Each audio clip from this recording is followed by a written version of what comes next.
वर्ष 2020 और 2021 में विश्व भर में हड़कंप मचाने वाले कोरोना वायरस यानी कोविड-19 ने एक बार फिर अपना पैर पसारना शुरू कर दिया है, जिसके चलते देहरादून जनपद में एक और मरीज कोरोना पॉजिटिव देखने को मिला है। वहीं इसकी रोकथाम के लिए जिला स्वास्थ्य महकमा एक्टिव मोड पर कार्य कर रहा है, जिसे लेकर देहरादून के सीएमओ डॉक्टर मनोज कुमार शर्मा ने कहा कि पूरे जनपद में कोविड के कुल 56 मामले देखने को मिले हैं, जिनमें से 46 मामले देहरादून शहर के अंदर के हैं। साथ ही उन्होंने कहा कि हाल ही में जो मरीज कोरोना पॉजिटिव पाया गया है वो देहरादून शहर का है और उसकी अन्य कोई ट्रेवल हिस्ट्री नहीं मिली है और इसी तरह कोविड के सभी मरीजों में सामान्य लक्षण देखने को मिल रहे हैं। टोटल अभी तक बात करें तो 56 केसेस जो है अभी तक कोविड पॉजिटिव आए, जिसमें हमारे जो 46 केसेस हैं वो इंडिजिनस है, यानी कि अपने देहरादून में ही हुए हैं। कल जो केस देखने को मिला था वो भी देहरादून का ही था और कोई ट्रैवल हिस्ट्री उसकी नहीं थी और होम आइसोलेशन में है। माइल्ड सिम्टम ही सबको देखने को मिल रहे हैं अभी तक। और अभी तक जितने भी केसेस हैं उनमें से कोई भी आइसोलेटेड कोविड की वजह से डेथ अभी तक रिपोर्ट नहीं की गई है। सभी में सामान्य लक्षण देखने को मिले हैं। ऋषिकेश जिलाधिकारी सविन बंसल ने मंगलवार को ऋषिकेश के सरकारी अस्पताल का औचक निरीक्षण किया, जहां अव्यवस्थाएं देखकर उन्होंने नाराजगी जाहिर की। अचानक निरीक्षण से अस्पताल प्रशासन में हड़कंप मच गया।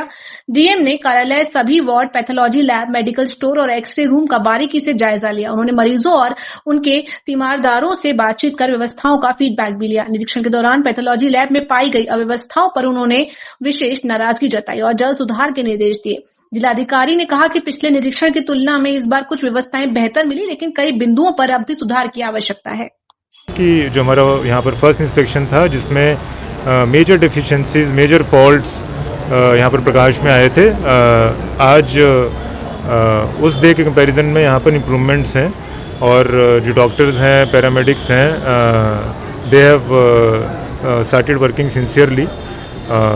कोई भी अनऑथराइज्ड एब्सेंट नहीं है और चाहे हमारी फार्मेसी है या हमारे कंज्यूमेबल्स हैं, हमारे पैथोलॉजी लैब्स हैं, तो वहाँ पर विधिवत इनके सैंपल्स भी लिए जा रहे हैं और जो दवाइयाँ हैं वो वितरित की जा रही हैं। देखिए, जो टारगेट्स हैं वो इसी से रेजोनेट करते हैं। एक तो हमारे डॉक्टर्स और पैरामेडिक सजग रहें, इक्विपमेंट्स और जो हमारे कंज्यूमेबल्स हैं, रिएजेंट्स हैं, उनकी कमी नहीं होनी चाहिए और टाइमली हम पेशेंट्स को सेंसिटिविटी से ट्रीट करें। लक्ष्मण झूला थाना पुलिस ने मेवाती गिरोह की 4 महिलाओं सहित 5 सदस्यों को गिरफ्तार किया है, जिनके कब्जे से पुलिस ने आधा दर्जन सोने की चेन बरामद की है। आरोपियों ने कुछ दिनों पहले गीता भवन में चल रहे सत्संग के दौरान यह सोने की चेन महिलाओं के गले से साफ की थी। सभी आरोपियों को पुलिस ने कोर्ट के आदेश पर जेल भेज दिया है। मामले का खुलासा पुलिस कप्तान लोकेश्वर सिंह ने किया। उन्होंने बताया कि मेवाती गिरोह के पकड़े गए सभी सदस्य फरीदाबाद, हरियाणा और मध्य प्रदेश के रहने वाले हैं। आरोपियों से बरामद सोने की चेन की कीमत 7.5 लाख रुपए है। लक्ष्मण झूला थाना प्रभारी संतोष पैथवाल की पूछताछ में गिरोह के सदस्यों ने बताया कि वह भीड़ भाड़ वाले इलाकों में सक्रिय रहते हैं और मौका देखकर महिलाओं के गले से सोने की चेन साफ कर फरार हो जाते हैं। फिलहाल पुलिस ने मामले में अग्रिम जांच और कार्रवाई शुरू कर दी है। जनपद पुलिस के द्वारा अंतर्राज्यीय महिला गैंग के 5 महिलाओं को गिरफ्तार किया गया है। ये महिलाएं धार्मिक स्थलों पर, मेले, त्योहार इत्यादि में जाकर कई महिलाओं की सोने की चेन लूटने का कार्य करते थे। जनपद में हमारे पास थाना लक्ष्मण झूला क्षेत्र के अंतर्गत एक धार्मिक इवेंट के समय कुछ महिलाओं की सोने की चेन लूटने का प्रकरण प्रकाश में आया, जिसका संज्ञान लेते हुए मुकदमा पंजीकृत करने के उपरांत हमारी टीम्स ने सीसीटीवी खंगाले और जांच में ये पाया कि कुछ महिलाएं जो कि मेवात की रहने वाली हैं, ये महिलाएं भिन्न भिन्न धार्मिक स्थलों व मेले, त्योहारों इत्यादि में जाती हैं और महिलाओं को टारगेट करते हुए उनकी सोने की चेन लूटती हैं।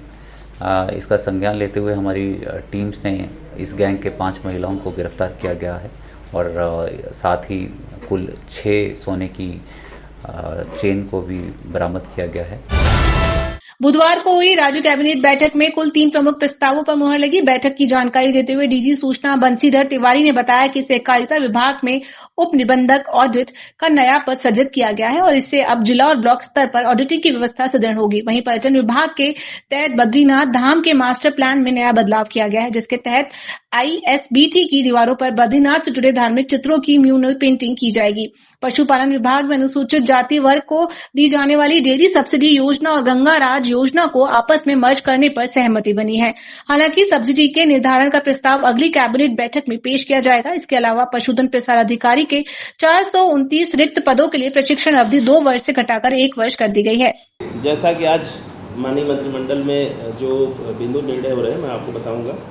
एक निबंधक सहकारी समितियां सहकारिता विभाग का है, इसमें उप निबंधक ऑडिट लेवल 11 का एक पद सृजित हुआ है, जो निसंवर्गीय पद है और 5 वर्ष के लिए इसका सृजन किया गया है।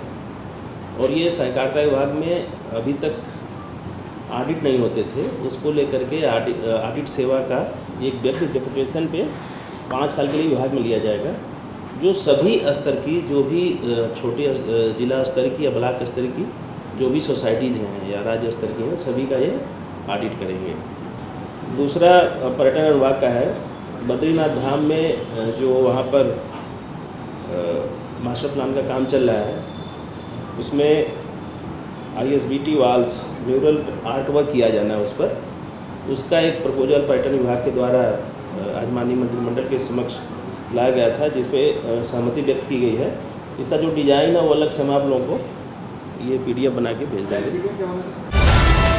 रुड़की के भगवानपुर क्षेत्र के करौंदी गांव स्थित आरोग्यम अस्पताल में गंभीर लापरवाही का मामला सामने आया है। ग्रामीणों के अनुसार सिकरोड़ा गांव के एक व्यक्ति का ऑपरेशन हुआ था, जिसके बाद उसे तेज दर्द होने लगा। जब मरीज और उसके तीमारदारों ने डॉक्टर अमूल गायकवाड़ से शिकायत की तो डॉक्टर ने गुस्से में आकर मरीज को इलाज के दौरान ही अस्पताल से बाहर निकाल दिया। मरीज को पेशाब की नली, ड्रिप और अन्य इलाज उपकरणों सहित अस्पताल से बाहर फेंक दिया गया। तीमारदारों ने जब विरोध किया तो उनके साथ भी धक्का मुक्की की गई और उन्हें तीसरी मंजिल से नीचे तक धकेला गया। हंगामा बढ़ने पर अस्पताल प्रबंधन ने मरीजों को दोबारा इमरजेंसी वार्ड में भर्ती किया। सूचना मिलते ही कांग्रेस विधायक ममता राकेश मौके पर पहुंची और अस्पताल प्रबंधन से शिकायत की। ग्रामीणों ने CCTV फुटेज जांच की मांग की है। देखिए, मुझे सूचना मिली कि सिकरोड़ा से एक पेशेंट का एक्सीडेंट हो गया था।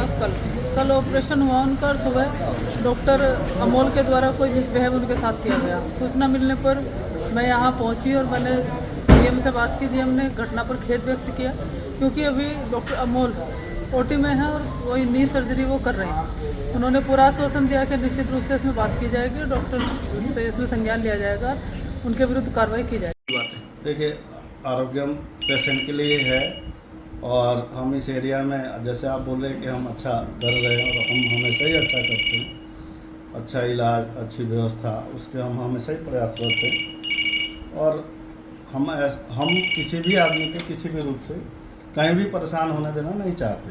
आरोग्यम का ही उद्देश्य है कि जो आए उनका अच्छे से इलाज। असल में आरोग्यम एक हमारे आसपास का एक हॉस्पिटल है जहाँ गरीबों को मदद मिल जाती है, और यही एक हॉस्पिटल है जहाँ आयुष्मान चलता है। गरीब आदमी यहीं आ सकेगा, बाकी डॉक्टर की तो फीस नहीं दी पाती है, वहाँ खर्चा नहीं उठाया जा सकता। लेकिन जो है, जब हम भी यहाँ, वो हमारे गाँव के थे, उनके अपने टांग टूट गई यहाँ एक्सीडेंट में, और यहाँ लाए तो कल उनका ऑपरेशन हुआ था। ऑपरेशन करने के बाद जो था, डॉक्टर को उन्होंने वहाँ वार्ड में रख दिया। तो हम सुबह देखने आए तो उन्होंने दर्द हो रहा था, तो उन्होंने दवा मांगी होगी नर्स से। नर्स ने डॉक्टर को बताया। जब राउंड पे डॉक्टर आया, मैं वहाँ खड़ा था, तो वहाँ जो था नर्स ने उन्हें बताया कि दवा मांग रहे हैं, तो डॉक्टर उनके साथ बदतमीजी क्यों नहीं, कहा निकालो इसे बाहर, निकाल दो, इसे डिस्चार्ज कर दो, बाहर फेंक दो, और सारी नली वगैरह निकाल गए, उन्हें बाहर निकाल दिया। और मेरे साथ मैंने अगर नहीं कहा, मैं कभी बीच इलाज के बाहर निकाल। हाँ, अभी तो कल ही तो हुआ, वो बीच उसके निकाल दिया। फिर और जो है, अब मैंने उन्हें कहा मैं आप अपने व्यवस्था चेंज करें, आप मरीज, आप डॉक्टर हैं, मरीज है। उन्होंने कहा मेरे साथ बदतमीजी कर दी। अच्छा, ये हरकत करी उसने, और बाहर पड़े हैं, बाहर निकाल के फेंक दिया उन्हें। विधायक तिलक राज बेहड़ ने ग्राम सभा नजीबाबाद में 5 करोड़ की लागत से बनने वाले प्राथमिक स्वास्थ्य केंद्र का उद्घाटन फीता काटकर किया। इस अवसर पर उन्होंने बताया कि ये केंद्र उनकी विधानसभा की 10 महत्वपूर्ण योजनाओं में से एक था, जिसे आज पूर्ण कर दिया गया है। ये योजना मुख्यमंत्री घोषणा में भी शामिल थी, जिसका शुभारंभ उनके अथक प्रयासों से संभव हो सका। विधायक ने इसके लिए मुख्यमंत्री पुष्कर सिंह धामी और स्वास्थ्य मंत्री डॉक्टर धन सिंह रावत का आभार व्यक्त किया। फिलहाल ये स्वास्थ्य केंद्र किराए के भवन में संचालित होगा, जबकि भूमि का स्थानांतरण हो चुका है और शीघ्र ही अपनी इमारत में स्थानांतरित किया जाएगा।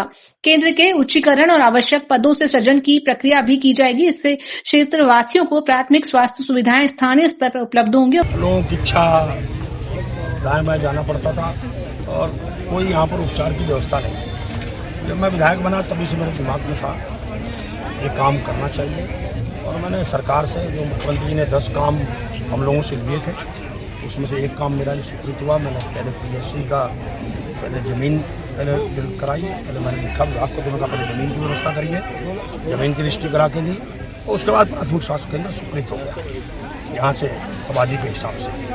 और आपके सामने जबकि बीच में बहुत सारी अड़चनें भी आई कि एम्स है, इसकी क्या ज़रूरत है। अब एम्स तो वही व्यक्ति जाता है ना जो जा पाता है, प्राथमिक तो यही है। PSC का मतलब है कि प्राथमिक स्वास्थ्य केंद्र, प्राथमिक स्तर पर उसका इलाज होना, तो उसके लिए इसकी जरूरत थी, ये स्वीकार हुआ है। मैं माननीय मंत्री धन सिंह रावत जी का, माननीय मुख्यमंत्री का आभारी हूँ। उनके प्रयासों से हमने आज प्रारंभ कर दिया इसको, और बहुत जल्दी इसकी बिल्डिंग का पैसा भी आने वाला है, बहुत जल्दी इसके पद भी स्वीकृत होने वाले हैं। ज़्यादा लाभ मिलेगा लोगों को। काफ़ी समय से इसका प्रयास था, जो माननीय विधायक जी ने इसको पूरा किया। और यहाँ से लेके आपके तिलियापुर तक है, तिलियापुर डाम है, सूर्यनगर है, और निजामाबाद गांव है, बकपुर है, ये सारे गांव हैं। आपके शंकर फार्म तक यहाँ के लोग जुड़े, गऊघाट है, सारे से जुड़ेंगे, सबको लाभ मिलेगा। हमारा लंबा चौड़ा एरिया पड़ता है, उधर से कोटकर्रा डाम, और इधर ये सतोया भंगा था, इधर गऊघाट, भगवानपुर, कोटकर्रा, कई एरिया लंबे चौड़े हैं जहाँ पे कोई स्वास्थ्य सेवा नहीं थी। अगर कोई रात को मरीज बीमार हो जाता था, एक कंडीशन ख़राब हो जाती तो उसको खिंचा ले जाना पड़ता था। तब वो 15 किलोमीटर 20 किलोमीटर तक ले जाते जाते आदमी की स्थिति बहुत ज़्यादा दयनीय हो जाती है।